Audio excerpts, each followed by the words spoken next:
Jerusalem. 3,000 years ago, a structure rises from the earth so magnificent, so impassable, that history still cannot explain how it was built. Massive stones, weighing hundreds of tons, lifted effortlessly into the sky. Historians say it was slave labor. The Bible describes a king of immense wealth, but the Quran reveals a secret that is far more terrifying. What if the builders of Solomon's temple weren't human at all? Two ancient texts, one legendary king, but was he a ruler of men or a commander of the unseen world? By the end of this video, the line between history and magic will disappear forever. In the first book of Kings, the Bible introduces us to Solomon, the son of David. He is not just a king, he is the wisest man to ever walk the earth. God asks him what he desires, and Solomon chooses wisdom over long life or riches. But with wisdom came power. The Bible describes the construction of the first temple in excruciating detail. It speaks of cedar wood from Lebanon, gold overlaying the inner sanctuary, and hewn stones costlier than anything the world had seen. The scriptures tell us that the house was built with stone made ready before it was brought thither, so that there was neither hammer nor axe nor any tool of iron heard in the house while it was in building. Think about that. A massive construction site with absolute silence. The Bible attributes this to skilled human masons and thousands of laborers.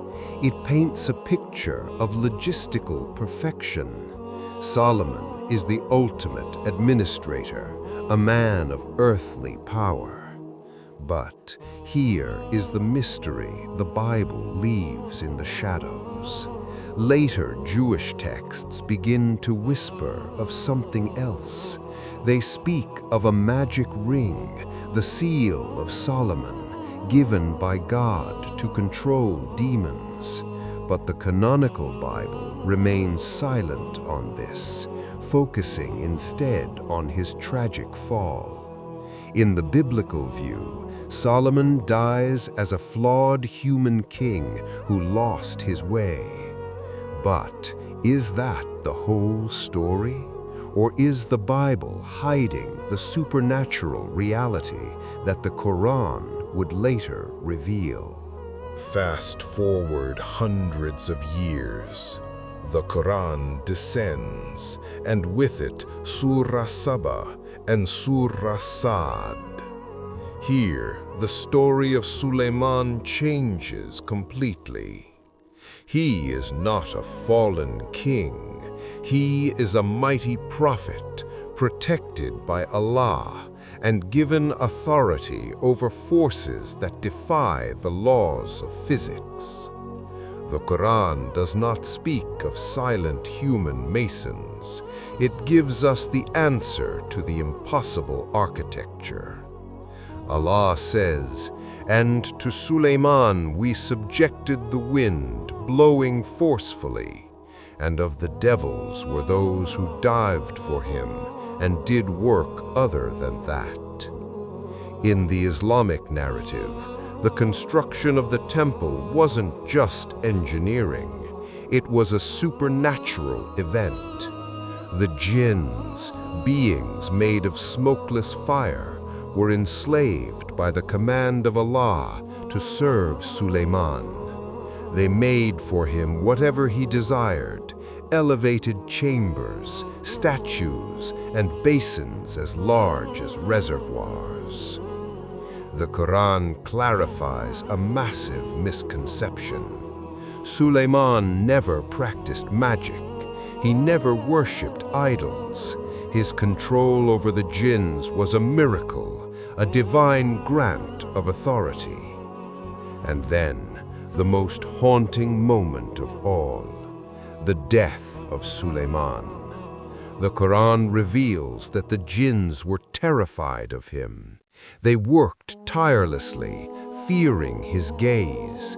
But Sulaiman was already dead. He stood leaning on his staff, his soul taken by Allah, but his body remaining upright. For days, perhaps months, the jinns continued their back-breaking labor, thinking the king was watching. It was only when a tiny creature of the earth, a termite, ate through his staff that his body collapsed. Only then did the jinns realize, had they known the unseen, they would not have remained in such humiliating torment.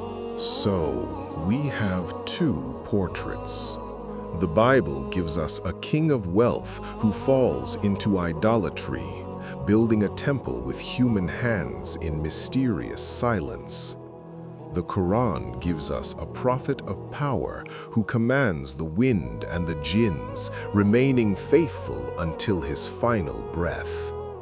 Historians look at the massive stones of the Temple Mount today, stones so heavy that modern cranes struggle to lift them and they scratch their heads. Was the silence in the Bible actually the silence of the jinns working without iron tools? Or is it a metaphor for divine order? The Quran clears the name of Solomon, rejecting the idea that he was a magician or an idolater, and establishing him as a ruler of a kingdom we can barely comprehend. But here is the question that haunts us today. If the jinns are real and they are still here, unseen among us, do they remember the days of Solomon? And are they waiting for the time when the barrier between our worlds collapses again? What do you believe built the ancient world? Advanced human engineering or the hands of the unseen?